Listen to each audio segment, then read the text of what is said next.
I was 19 the first time I pulled a double shift pouring concrete for my dad's company. I came home with cement crusted in my eyebrows and a bruise on my shoulder the size of Idaho. My mom barely looked up from the stove before saying, "Tough day, huh? Welcome to the family business." That was the script. We were a family business, which meant you didn't clock in or out, you just existed in service of it. For the next 10 years I worked like that. No salary. No benefits. Just, "You'll own this one day." And the occasional pat on the back like it was a direct deposit. When friends went to college, I was learning to run crews, file permits, negotiate with pissed-off inspectors. When they partied on weekends, I was redoing drywall with one arm in a sling. And when they got job offers with signing bonuses, I got a gas card and my name stitched onto a dirty Carhartt jacket. But I believed. I truly did. My dad always said, "One day, this'll be yours and Oliver's. You're both building something real." And I bought into it because that's what you do when you're raised on loyalty and guilt sandwiches. The problem? Oliver never worked a day in his life that made him sweat. While I was on job sites at 6 a.m., he was at brunch with his girlfriend posting latte art on Instagram. He'd stop by sometimes in chinos and a blazer, shaking hands with clients like a politician, not the guy who once had a panic attack over a clogged toilet. I told myself we were just different. I was the operations guy, he was sales and vision. Whatever. As long as we both got our share in the end, right? Then came the audit. I was helping our bookkeeper pull records for a financing application. She looked at me funny when I mentioned ownership. "You're listed as an employee, right?" she asked. No. I'm one of the owners." She frowned, tapped a few keys, and turned her monitor toward me. It said, "Owner, Oliver Martin, 75%. Owner, Thomas Martin, 25%. I blinked. "Wait. My dad only owns 25% now." She nodded. "They transferred it over last year. Didn't they tell you?" No. No, they didn't. That moment hit like a punch to the throat. 10 years. 10 damn years of 80-hour weeks, holidays skipped, relationships torched, and I didn't even get an email when they handed the keys to my brother. I walked out of that office in a daze, sat in my truck for 45 minutes with the engine off, staring at the dashboard. Then I drove straight home, grabbed a notebook, and made 2 columns. Everything I do, and everything Oliver does. I filled 3 pages. His column had 2 things. Says, "Let's circle back. In meetings. Brings donuts sometimes." That night, I made the first real decision I'd ever made for myself. I was done. No speech. No dramatic resignation. I just stopped showing up. Let Oliver handle it. He's the heir, right? The first call came 2 days after I stopped showing up. "Hey bud," Dad said, trying to sound breezy, like I hadn't just ghosted the company I'd spent a decade building. "Everything good? You sick or something?" I was sitting on my porch with a cup of coffee, watching the sunrise like I didn't have 2 concrete pours and a permit inspection on my usual plate. It felt surreal. "Nope," I said. "Just taking your advice." He paused. "What advice?"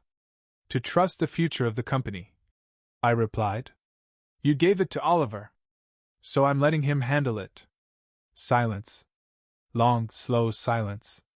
Then click. No fight. No explanation. No sudden backtracking. Just silence. Like even he couldn't believe I'd actually walked away. It was the first moment in years I truly felt like my own man. By day 3, my phone started lighting up. Not from Dad or Oliver, but from the crew. Ronnie, our foreman, sent a photo of an empty job site. "You seeing this? No cement, no lumber, no call sheet. Oliver's MIA. Clients are pissed." Then, "He told Ricky to just start framing without a permit. We're gonna get fined." Then, "Swear to God, the guy asked if we could digitize drywall." What the hell does that even mean? I was laughing. Until I wasn't. See, what people don't get about small businesses, especially in construction, is that they're not run by strategy decks and boardroom vibes.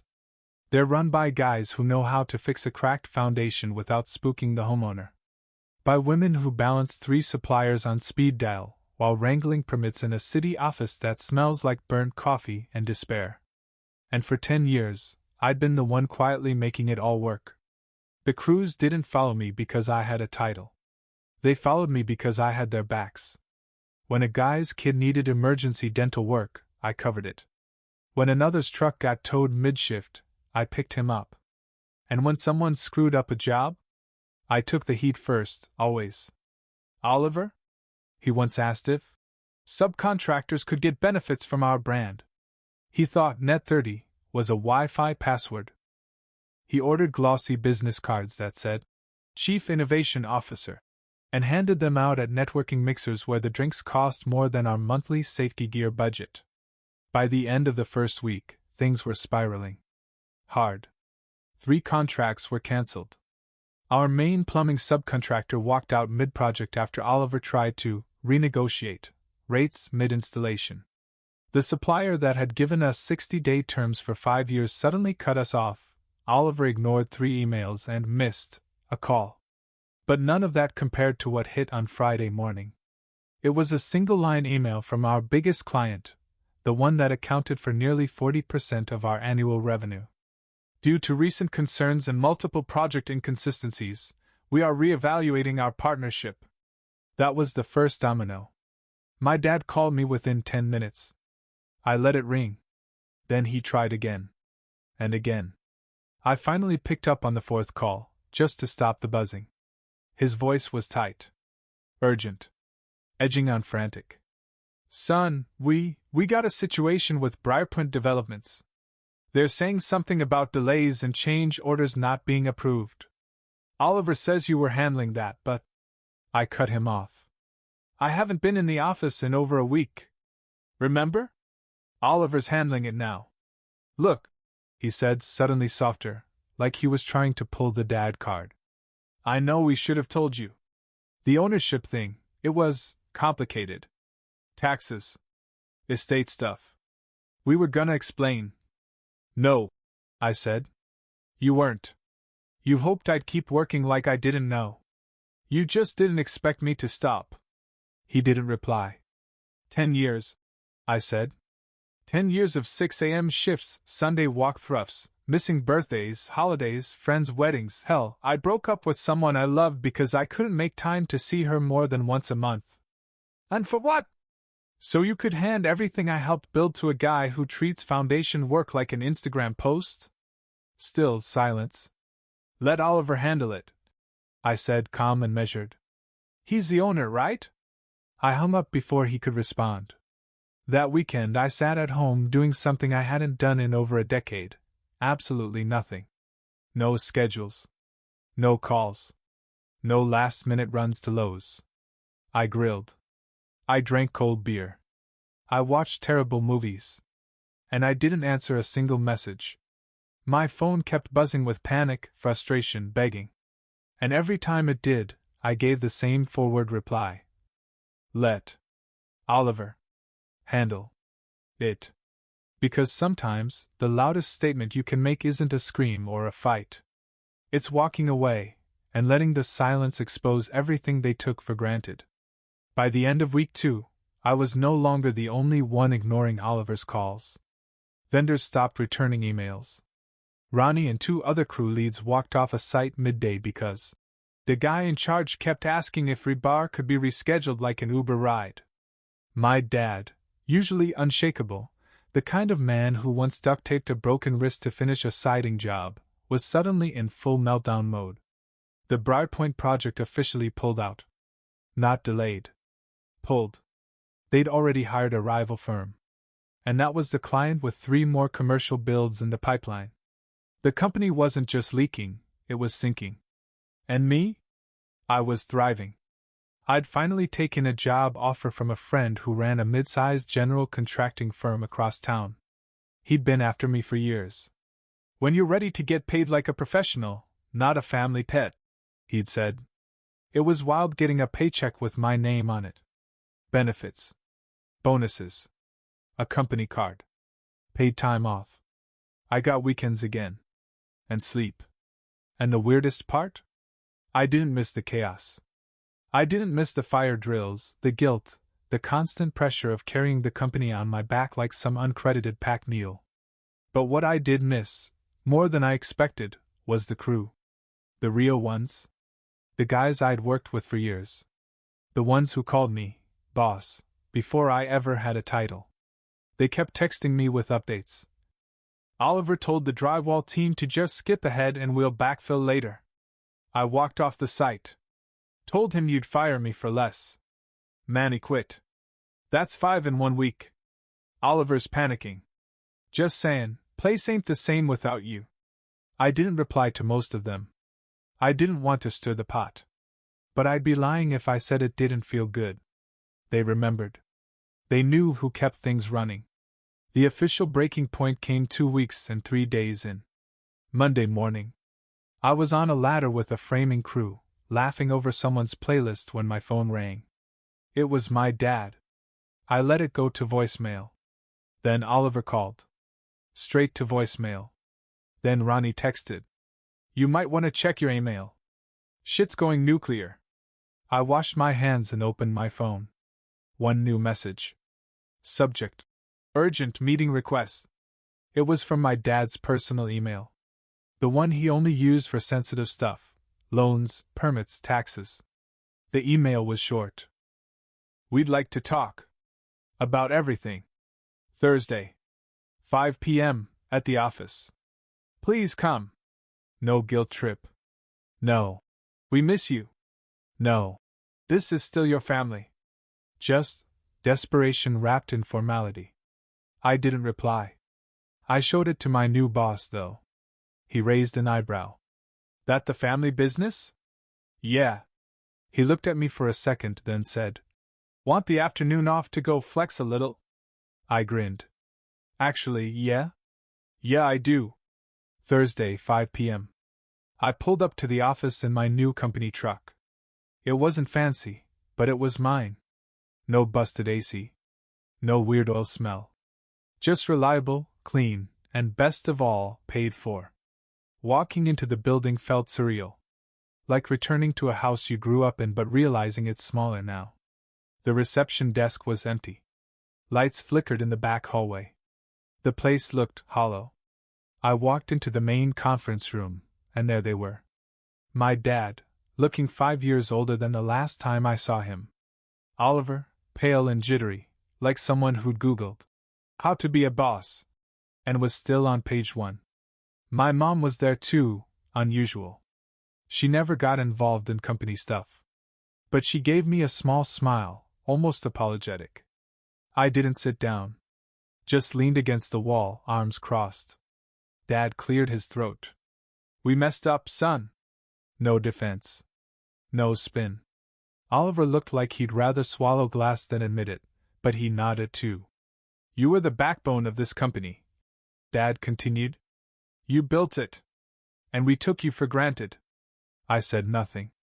Let the silence do the heavy lifting. We need your help, he said. The business is bleeding. We're hemorrhaging clients. And the crew's all but gone. We want to make this right. I tilted my head. You gave my brother 75% of the company. What's left for me? A thank you card? Mom spoke next softly. We want to offer you a partnership. Real one. Equal. I raised an eyebrow. Define equal. Dad swallowed hard. 35%. Operational control. Title. Salary. Equity bonuses. We'll draft the paperwork. Oliver keeps 40%.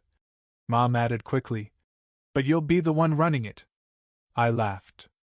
Not out of joy, out of disbelief. Let me get this straight, I said. You want me to come back and save the company you secretly gave to someone else, and I get 35% of the mess I used to clean for free? Oliver spoke up finally, his voice tight. You can be mad, okay? But I didn't ask for 75%. Dad just did it. I never wanted all that. Yet you kept it. He looked away. I exhaled. I'll think about it. But let's be clear, if I come back, it's not as your kid. It's not out of loyalty. It's not because I owe you anything. It'll be on my terms. I will write the contract. I will set the conditions. And if either of you ever call me ungrateful again, I'll walk, and I won't look back this time. Dad nodded slowly. There. Oliver didn't speak. I walked out of that room with one feeling I hadn't had in 10 years. Power. Because I wasn't begging to be included anymore. They were begging for me. They thought I'd jump at the offer. That I'd be flattered by the promotion. Eager to crawl back and rescue the company like some loyal, broke golden retriever who just needed a pat on the head and a company truck. But I didn't respond right away. In fact, I made them wait 4 days. And on that 4th day, I sent them a PDF titled Martin Family Construction, Partnership Terms Proposal, Revised. It was 12 pages long. With footnotes. The first line? Effective immediately, I no longer work for free. Not in name, not in effort, and definitely not in expectation. I outlined everything. I mean everything.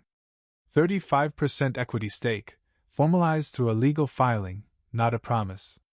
Full operational control, no vetoes from Oliver unless it involved finances over $100,000. A 6-figure salary matching current industry rates for COOs. Performance bonuses tied to recovery benchmarks. An exit clause that guaranteed me a buyout if they ever tried to pull the rug again. And the final paragraph? You don't need me because I'm family. You need me because I'm the only one who knows how to keep this company from becoming a bullet point on a bankruptcy hearing. I sent it and went back to work, my actual job, expecting pushback. Instead, an hour later, I got a text from my mom. We've read it. We agree. Let's move forward. That was the moment I knew the power dynamic had finally shifted. Rebuilding the company wasn't fast. Or easy. I came back like a ghost in my own home. Half the crew didn't know what to say. Some hugged me. Some looked embarrassed. One guy literally said, "Man, we were lost without you." Oliver gave us a 5-point speech about morale, then couldn't name our job site. Classic. But I didn't come back to scold. I came back to rebuild. The first week, I cleaned house, restructured crew assignments, reopened communication with suppliers, got the permit backlog cleared, and met with the Briarpoint project lead face to face. She wasn't impressed at first. "You expect us to trust you again?" she asked, arms crossed in a conference room that still smelled like panic. "No," I said. "I expect you to trust me again. The guy who ran your last 4 builds on time and under budget. The guy who never lost your keys or stalled your schedule. The guy who was cut out of a company he carried, and came back anyway, because I care more about doing it right than being right." She looked at me for a long second, then said, "You've got 3 weeks. Impress me." That was all I needed. Meanwhile, Oliver. Look, to his credit, he took the back seat. It wasn't graceful. He showed up late to meetings, rolled his eyes at every policy I re-implemented, and one time suggested a client appreciation brunch. "Are we catering it with resentment and job delays?" I asked. Still, he backed off. He didn't exactly become humble overnight, but he started listening. A little. Asking questions. Less lattes, more site visits. And slowly, the company started moving again. Not just surviving, improving. I rehired a few key players. Trained new team leads. Got our billing system digitized. We finally had a real operations process instead of a whiteboard with "Don't screw up" scribbled at the top. 2 months in, we secured a contract we'd lost the year before. 3 months in, we were cash flow positive again. 4 months in, Oliver did something I never expected. He asked to ride with me to a site. Not to supervise. To learn. "I don't get it," he said, sitting in my truck, fiddling with a hard hat. "How do you keep everyone from quitting on you?" I shrugged. Simple. I talk to them like people.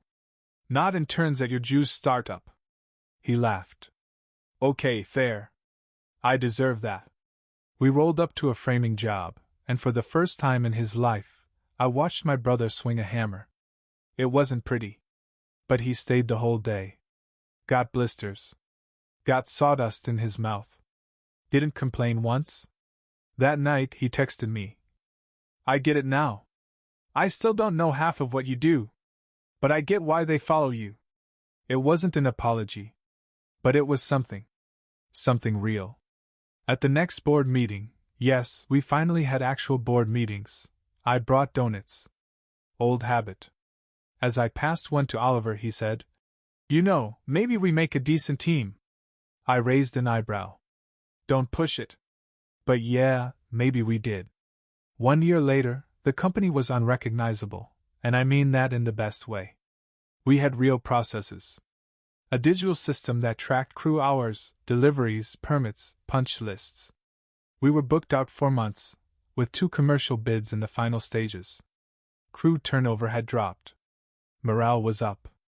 I even got a thank you card from one of our subs. No joke. People stopped calling it Dad's company. They started calling it ours. But nothing gold stays shiny, not when you mix success with old sibling dynamics. It started small. Subtle. Oliver wanted to rename our departments. Project Execution Division, instead of Crews. Strategic Partnerships, instead of Subcontractors. Dude, I said, they lay concrete. They don't need a buzzword umbrella. He backed off. Kind of. But I could feel it building. The itch. The need to be more than the guy who showed up late to the rebuild. Oliver had taste, but he also had ambition. An ambition with no filter?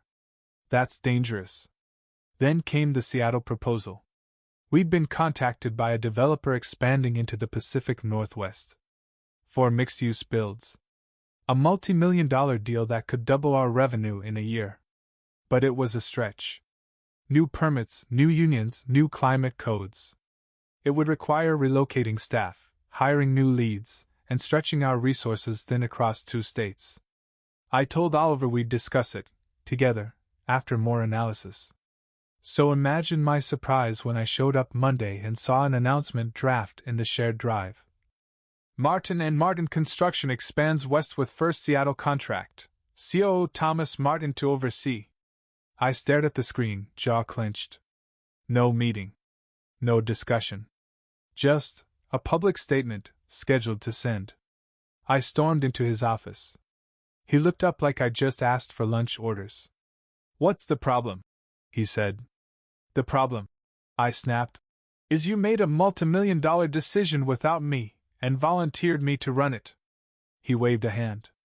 "You'd be great at it." "That's not the point, Oliver. I'm not your employee. We're partners. You don't get to assign me anything." He rolled his eyes. "It's business, Tom. Grow thicker skin." That was it. No apology. No accountability. Just the entitled shrug of someone who still believed he was supposed to be in charge. I walked out. Not stormed. Walked. And I didn't show up the next day. Or the next. No calls. No texts. Just silence, again. By the 4th day, my phone rang. Not Dad. Not Oliver. Ronnie. He's pacing like a psycho. No one knows what's going on. He canceled 2 meetings. People are whispering that you're gone again. I sighed. I'm not gone. Just reminding them what it feels like when I'm not there. Because apparently, some people needed the lesson twice. On day 5, Oliver showed up at my apartment. In a hoodie. No blazer. No smug face. He looked nervous. "Can I come in?" I crossed my arms. "Depends. You here to explain or apologize?" He hesitated. Then said, "Both." He stepped inside, sat on the edge of the couch like a kid waiting to get grounded. "I messed up," he said. "I was excited. I wanted to prove I could make a big move. That I wasn't just riding your coattails." I stayed silent. I forgot that you don't owe me anything. That you came back on your terms, and I just stomped over them. That was more honest than I expected. Seattle's on hold, he added. Until we both say yes. Or no. That mattered. And for the first time, I saw something behind his eyes I hadn't seen in years: respect. We didn't hug. We didn't toast whiskey over a fireplace like in some reconciliation movie. We just nodded. And the next day, we went back to work. Together. We didn't talk much more about the Seattle incident. We just moved on. At least that's what I thought. Until a week later, when we got a visit from Jacob Brandt, an investor Oliver had met at some networking thing. Designer loafers, shiny teeth, voice like he was always pitching something. He wanted to help us scale. Said the West Coast was full of opportunity. Said our brand had grit, but lacked polish. Offered funding, partnerships, and, of course, advice. Everything he said was slick and wrong. He pitched rebranding the company. Martin & Martin wasn't modern enough. What about something like Strux? Or Brixton? One-word brands are hot right now. I was mid-coffee when he said that. Nearly spit it out. Then he said, "Of course, I'd need to see some operational adjustments. Right now it seems like a lot is riding on one person. That's risky." I knew exactly who he meant. Oliver didn't say anything in the moment. Just nodded politely and thanked him for his time. But 2 days later, we got an email from Jacob with a proposed term sheet. It offered $1.5 million in funding for a controlling share. He wanted 51%. And the email specifically mentioned restructuring operations to increase flexibility in leadership. Translation? Kick me out. I was in the middle of writing the coldest, most surgical rejection reply of my life when Oliver knocked on my door. A rare thing, he usually called first. I opened it, and before I could say anything, he handed me a printed copy of the email, with one word written across it in red sharpet. No.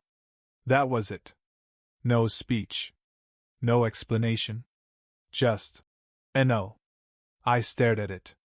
You told him off? Oliver looked me in the eye. I let them push you out once. I'm not doing it again. He's out. Deal's dead. For a second, I just stood there, processing. Then I asked, "Why the paper copy?" He shrugged. Felt more satisfying. He was right. Seattle came back on the table, but this time, we took our time. Built it slow. Together.